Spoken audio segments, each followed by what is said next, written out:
주님께서 여러분과 함께 또한 사제의 영과 함께 요한이 전한 거룩한 복음입니다.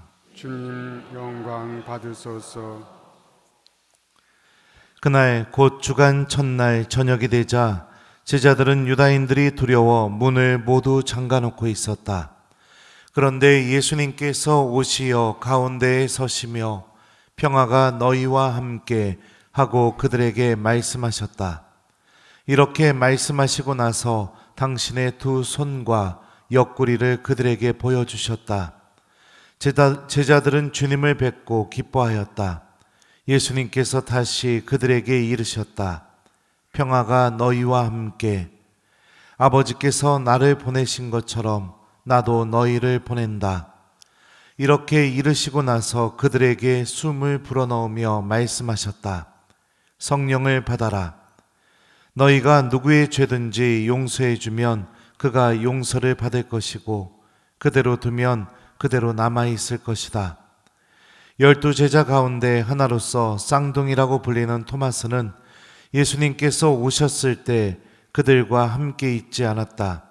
그래서 다른 제자들이 그에게 우리는 주님을 배웠소 하고 말하였다.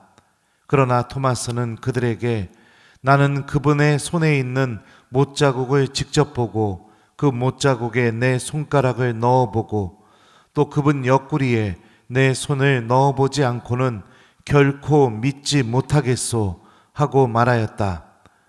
여드레 뒤에 제자들이 다시 집안에 모여 있었는데 토마스도 그들과 함께 있었다. 문이 다 잠겨 있었는데도 예수님께서 오시어 가운데에 서시며 평화가 너희와 함께 하고 말씀하셨다. 그러고 나서 토마스에게 이르셨다. 내 손가락을 여기 대보고 내 손을 보아라.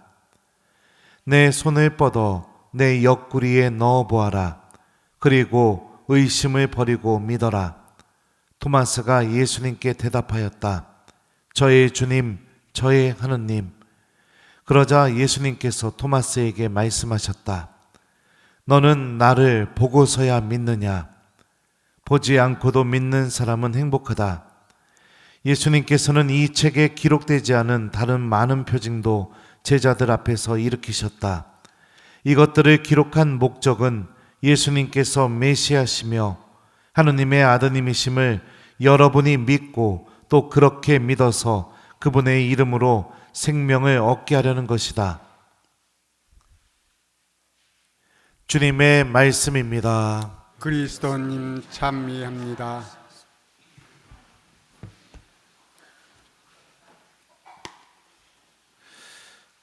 오소서 성령님, 내 손가락을 여기 대보고 내 손을 보아라. 내 손을 뻗어 옆구리에 넣어 보아라. 그리고 의심을 버리고 믿어라. 안녕하세요. 예, 기쁜 부활 시기 보내고 계십니까? 예, 또 교황님 돌아가셨기 때문에 또 우리 슬프지만 또 슬퍼하면서도 우리의 믿음은 하느님 나라로 향해 있기 때문에 우리는 또 희망을 갖고 살아갈 수 있습니다. 교황님께서 우리에게 정말로 큰 표징을 보여주신 것 같아요. 그죠? 예, 부활 딱 끝나자마자 돌아가시고 부활 8일 축제 동안에 우리가 죽음에 대해서도 묵상하고 또 우리도 영원한 생명을 향해 있다는 것을 가르치시면서 하느님 나라로 가신 것 같습니다. 그래서 하느님께로 가신 우리 교황님을 위해서 여러분들 기도 많이 해주셨으면 좋겠어요. 오늘 하느님의 자비주일입니다. 이 자비라는 말이 히브리 말로 두 가지 단어가 성경에서 쓰여요. 첫 번째가 어머니 자궁을 의미하는 레헴이라는 이 단어에서 파생된 단어가 자비라는 의미로 또 쓰이고, 두 번째는 성실함, 신실함을 의미하는 이 헤세드라는 이 단어가 하나님의 자비를 표현할 때 사용이 되게 됩니다. 어머니 뱃속에 아이가 생기게 되면 어머니 모태는 그 아이에게 필요한 모든 것을 다 주죠. 일방적으로, 무조건적으로. 그래서 성경은 아마도 우리가 구원받는데 모든 것을 내어주시는 그 하나님의 모습을 보면서 자비가 이런 모습이겠다 이렇게 생각을 한 것 같아요. 또 두 번째로 이 성실함, 신실함이 왜 또 하느님의 자비를 표현하느냐? 내가 죄를 저질러도 나를 구원하시려는 그 하느님의 구원 의지가 바뀌지 않기 때문에, 내가 하느님을 떠나고 외면해도 그럼에도 불구하고 나를 살리고 구원하시려는 그 하느님의 사랑이 변함이 없기 때문에, 그렇기 때문에 성경은 그런 하느님의 모습을 보면서 이 헤세드, 성실하신 하느님, 신실하신 하느님, 그 하느님의 모습을 자비라고 이렇게 이야기합니다. 한번 생각해 봐요. 누군가에 대해서 험담을 바가지로 했는데 그 사람이 뒤에서 다 듣고 있었어요. 그런데도 나에 대한 사랑을 거두지 않아요. 그럴 때 참 자비로운 모습을 느껴지죠. 예. 여러분들은 그런 경험 있어요? 없어요? 예? 없구만요. 저는 몇 번 있었어요. 예. 특강 때도 여러분들 들었나 모르겠지만, 지금 교황님 후보인 유흥식 라자로 추기경님 교수 신부님일 때 뒤에 계신지 모르고선 나는 왜 맨날 총장 신부님 옆에 앉아야 되냐고, 내가 얼마나 힘든지 아냐고 막 애들한테 막 화를 냈었는데 뒤에서 다 듣고 계셨습니다. 그래갖고 그 옆으로 가서 앉았는데 총장 신부님이 저한테 그러셨어요. 나는 우리 재덕이가 맨날 옆에 앉아줘서 너무 좋아, 고마워. 그럴 때 참 염치 없지만 또 자비로운 마음을 느끼죠. 오늘 복음을 보면 이런 이 하느님의 자비가 아주 잘 드러납니다. 그게 뭐냐? 토마스가 부활하신 예수님을 못 만났어요. 못 만나서 어떻게 말하느냐? 나는 그분의 손에 있는 못자국을 직접 보고 그 못자국에 내 손가락을 넣어보고 또 그분 옆구리에 내 손을 넣어보지 않고는 결코 믿지 못하겠소, 이렇게 얘기합니다. 절대로 믿지 못하겠대요, 부활하신 예수님에 대해서. 그러자 예수님이 한 번 더 발현하십니다. 그런데 부활하신 예수님이 찾아오실 때 이 두 번째 발현은 누구를 위한 발현이었냐? 토마스만을 위한 발현이었어요. 다른 제자들이 아니라. 토마스에게 나타나셔서 주님께서 이렇게 말씀하십니다. 내 손가락을 여기 대보고 내 손을 보아라. 내 손을 뻗어 내 옆구리에 넣어 보아라. 그리고 의심을 버리고 믿어라. 그러자 토마스는 부활하신 예수님을 보면서 저의 주님, 저의 하느님이라고 고백합니다. 특히 예수님을 향해서 하느님이라고 고백한 첫 번째 사람이 누구냐? 토마스입니다. 절대로 믿지 못하겠다고 하는 그 입에서 예수님을 향해서 처음으로 하느님이라고 고백하는 어마어마한 신앙 고백이 터져 나오게 됩니다. 예수님께서는 토마스의 불신을 외면하지 않으셨습니다. 다른 제자들에게 하셨던 것처럼 예수님께서는 그 토마스의 그 불신을 그냥 넘어가지 못하셨고 마음에 걸리셨던 거예요. 예수님에게는 베드로, 야고보, 요한도 중요하지만 믿음을 잃어버리고 있는 토마스도 너무나 중요한 겁니다. 예외된 제자들이 없었다는 겁니다. 더군다나 토마스가 한 말과 예수님이 토마스에게 하셨던 말씀을 놓고선 비교를 해보게 되면 우리는 한 가지 중요한 사실을 알 수 있습니다. 나는 그분의 손에 있는 못자국을 직접 보고 그 못자국에 내 손가락을 넣어보고 그분 옆구리에 내 손을 넣어보지 않고는 결코 믿지 못하겠소. 토마스가 이렇게 말했죠. 그리고 부활하신 예수님이 토마스에게 이렇게 말합니다. 내 손가락을 여기 대보고 내 손을 보아라. 내 손을 뻗어 내 옆구리에 넣어보아라. 그리고 의심을 버리고 믿어라. 예수님의 이 말씀은 토마스가 제자들에게 절대로 믿지 못하겠다고 얘기하는 그 현장에 함께 있었던 것처럼 우리들에게 들립니다. 실제로 주님께서는 토마스를 떠나신 적이 없는 거죠. 토마스 눈에 보이지는 않았지만 부활하신 예수님께서는 토마스와 함께 계셨고 그를 떠나신 적이 한 번도 없다는 게 오늘 복음을 통해서 우리들에게 전해지게 됩니다. 토마스만을 위해서 발현하셨다는 것은 토마스도 예수님께 소중한 제자라는 것을 의미합니다. 이처럼 예수님의 자비는 누구 하나 예외된 사람이 없다는 것을 오늘 복음이 알려줘요. 열심한 신앙인들에게만 예수님의 자비가 해당되는 게 아니라 마치 기억되지 않고 주목받지 않고 별거 아닌 것처럼 느껴지는 바로 나도 예수님 자비의 주인공이라는 사실이죠. 주님께서는 우리를 단 한순간도 떠나신 적이 없으십니다. 우리가 하느님의 자녀가 되기 이전부터, 그리고 우리가 하느님의 자녀가 된 이후부터 지금 이 순간까지 단 한순간도 떠나신 적이 없어요. 예수님을 배반했던 베드로에게 주님께서는 나를 사랑하느냐고 물으시면서 그가 교회의 반석으로 다시 부르심 받은 사람답게 살아갈 수 있게 변화시켜 주십니다. 그 모습이 오늘 제1독서에 그대로 나오고 있습니다.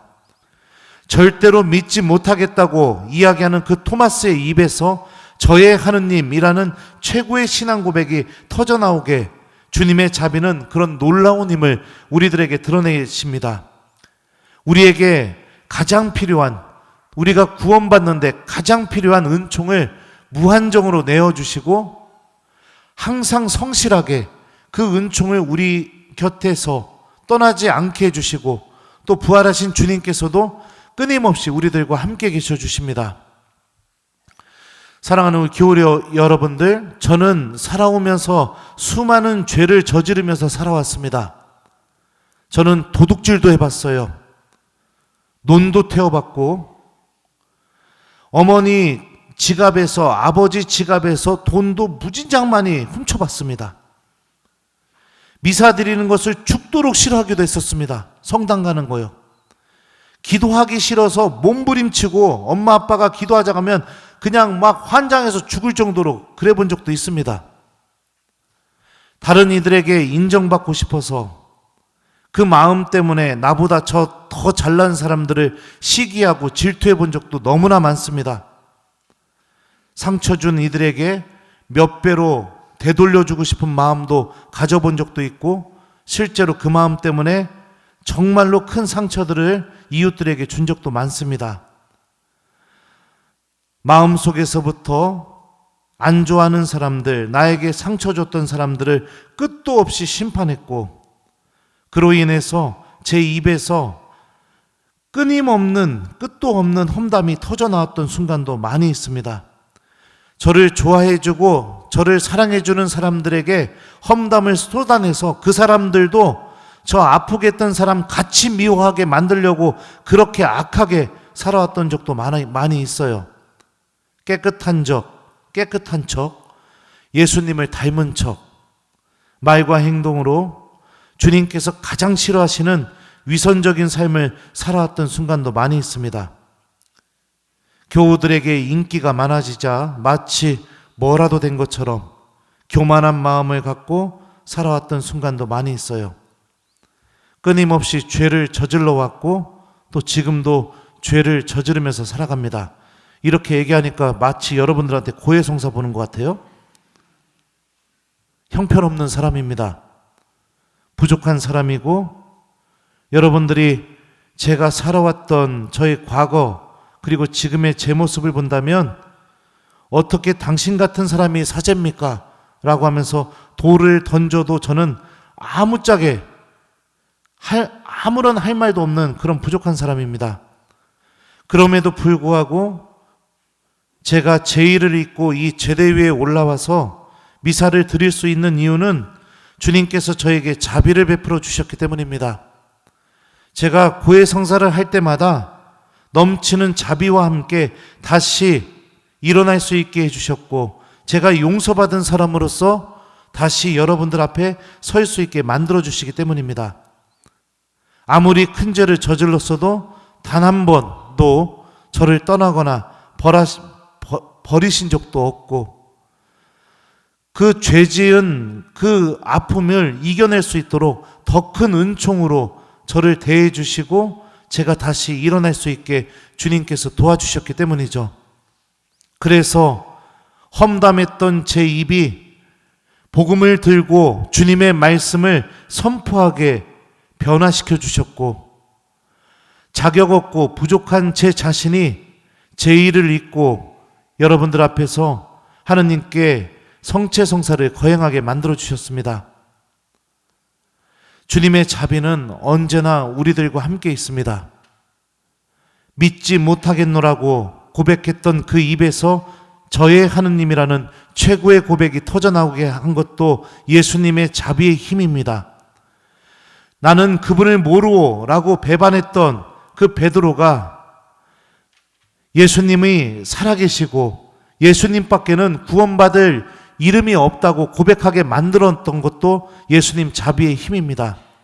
우리에게 필요한 것은 주님의 자비가 항상 나와 함께 있고 그 자비가 멈추지 않았고 내가 주님께 용서 청하러 가는 그 순간 그 자비는 우리들 마음 안에서 또 우리들의 삶 안에서 반드시 열매를 맺어내고 하느님의 놀라운 힘을 드러낸다는 것입니다.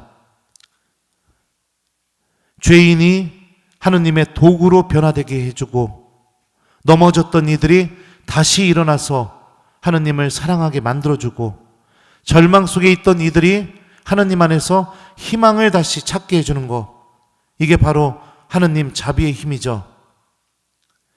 마음의 문을 닫지 마십시오.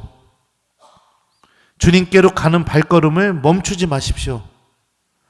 어떠한 죄를 저질렀다 하더라도 여러분들이 지금 알지 못하는 어떤 절망 속에 있다 하더라도 절대로 믿음을 버리거나 주님을 떠나려고 하지 마십시오. 그렇게 한다면 예수님께서는 반드시 여러분들에게 찾아와서 토마스에게 하셨던 것처럼, 베드로에게 하셨던 것처럼, 그리고 저에게 하셨던 것처럼 당신의 자비의 힘으로 우리 모두를 새롭게 변화시켜 주시고 하느님의 자녀로서 다시 용기 내서 살아갈 수 있게 분명히 주님께서는 도와주실 것입니다. 이번 한 주 동안 여러분들 하느님의 자비가 항상 나와 함께 있다는 것을 기억하면서 우리 기도할 때마다 성호경 그을 때마다 예수님의 자비가 나와 함께 있다 이렇게 기억하면서 우리 기도하는 한 주간을 살아봤으면 좋겠어요. 그래서 숙제는 성호경 그을 때마다 예수님의 자비가 나와 함께 있다 이렇게 기억하기, 요거를 숙제로 드립니다. 제자들이 문을 잠궈 놓고 있었죠. 그런데도 예수님이 들어오셨죠. 주님의 자비를 막을 수 있는 건 아무것도 없습니다. 우리가 마음을 열고 하느님의 자비의 주인공임을 기억하면서 주님의 자비에 의탁하는 한 주를 보냈으면 좋겠습니다. 내 손가락을 여기 대보고 내 손을 보아라. 내 손을 뻗어 내 옆구리에 넣어 보아라. 그리고 의심을 버리고 믿어라. 아멘.